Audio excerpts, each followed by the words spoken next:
咁你去旅行要注意乜嘢啊？原來今年咧中宮係桃花位，如果你單身諗住快啲有桃花嘅咧，就中宮旅行。咩叫中宮咧？係內陸高山嘅地方，或者你瑞士滑雪啊，或者走去西藏啊嗰啲，全部係中間內陸唔靠海嘅地方，就有利桃花嘅喎。如果啱啱相識啊，一齊去啊，仲有利增進感情添。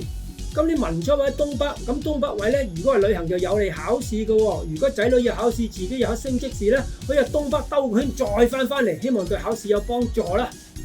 今年過氣財位喺正東，現代財位喺東南，所以如果諗住增加自己財運，如果你收入唔穩定啊，多勞多得或者做生意嘅人，去正東或者東南旅行咧就有幫助嘅。咁幾時去啊？嗰輪覺得唔係好順利，就兜個圈散一散心，玩一玩，希望改到運氣啦。咁每年其實最緊要留意咧個大災難位同細災難位，因為2026大災難位喺正南，中國西安以南嘅地方，貴州啊、四川啊，再落去係雲南啊，嗰啲地方都要留意咯。咁其實最留意咧，我哋最熱門去嘅地方咧就係泰國、馬來亞嘅地方啦。成年去旅行都好難留意㗎，咁唯有自己小心少少。總之知道今年災難位喺正南。